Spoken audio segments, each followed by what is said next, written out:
Okay, what I'd like to do now is introduce people to kind of the dashboard for WDRS, go through that relatively quickly in terms of introducing the functionality and going through kind of a high-level overview of WDRS and how the system can be a little bit more useful for us compared to FIMS. So let's take a look at the screen here. What we have right here, all of this is our dashboard. And we have a number of things on the dashboard that we can kind of modify. Alerts and notifications over here represents an area where DOH can post an alert, let's say about a foodborne outbreak or a cluster of illness or a site where there was potentially travel-related exposure to measles. Any type of alert or notification that would be useful statewide can be put over here by DOH. Recent records, and these are fictitious records, this is kind of analogous to our case action screen. These are going to show the last 20 records that we had access to, and there's also a way to show the cases that we're actively involved with, and I'll show you that in a moment. The workflows are kind of like quality assurance algorithms to make sure that we're completing certain fields in records, that we're identifying records that need an investigator assigned. They're basically algorithms to identify where actions need to occur on cases. And I'll show you a little bit more in detail on that in a sec. Tasks are areas that we can put tasks up that are associated with a case or record. They don't have to be. They can be tasks that are asking us to follow up on another issue that's not associated with a particular case or patient. So it's a little bit of a task manager there. And then these quick links over here provide contact information for various DOH programs with regards to WDRS and the functionality there.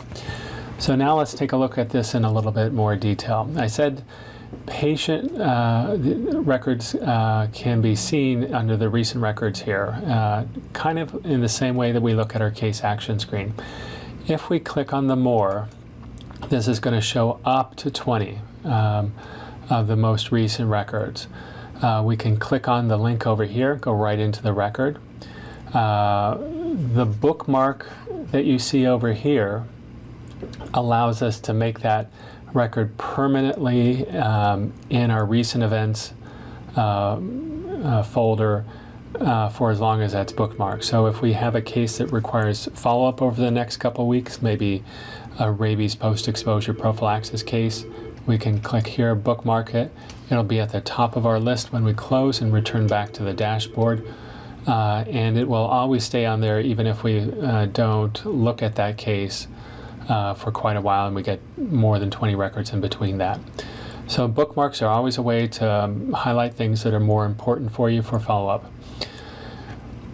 Same thing applies to the workflows, and what we see here are workflows that show things that have to be done with some of our cases.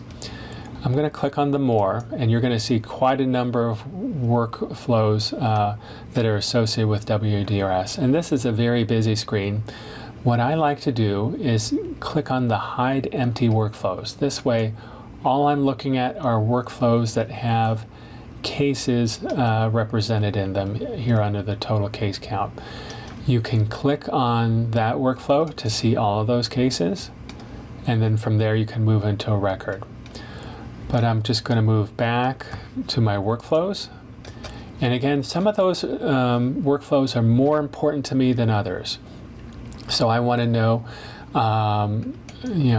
any events or cases that need an investigator assigned. And anything that's open. So those two are very important for me. I bookmark those, and those are going to show up now at the top of my list. I'm going to go back to the dashboard and see what I see. Those become at the top. and it will still show kind of a broad list of workflows here. Tasks are something that can be assigned to other users in the system. Doesn't have to be users in your particular LHJ. It can be assigned to Department of Health and to anyone who has access to it. So let's take a look at some of the other functionality with some of these buttons here at the top. If we look at this button over here, this is our create event. An event is another way of saying case. So if we want to create a new case of salmonella, we will go here and click on this, and that would start us on the process of creating a salmonella case. Search over here is a global search of all cases that you have access to that you're able to view in your LHJ. So if we're looking to see if someone else reported this case prior to us receiving these most recent labs, we would go to the search here.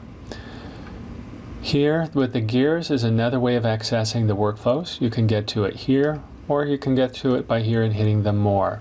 Just another way of getting there. Likewise with the checkbox, that gets us into our tasks. This is a button here to look at creating an outbreak or an exposure event. So if we want to link cases to a particular outbreak, let's say a particular restaurant or a wedding reception or something like that, we would create that outbreak over here. That's not functionality that we'll see right away in WDRS. It'll be something rolled out a little bit later. Then what we see here with the pie chart is how we get access to our reports and exports. Very similar to what we have in FIMS. We have a calendar here that can be used to put appointments. It's not as functional as we would like. This doesn't sync with our Outlook. Doesn't allow any options there to sync with other calendar applications. So, our functionality might be a little bit limited with this. And this pin gets us a way to get back into our recent events. So if we click our pin, that's going to get back into that same page. And then we click to return back to the dashboard. What we see on this side is some additional buttons. This is our home button. Now, while we're not in a case or an event, our home button is going to take us right back to our dashboard. It's another way of returning to the dashboard. If we are in a case, it's going to take us to our event summary page or case summary page. If we have questions, we can go to a help screen here. We have another search here that allows us to search for cases or by case ID, all sorts of different criteria here. And a lot of options there. So that's a brief introduction to our dashboard and our primary buttons that we see in WDRS.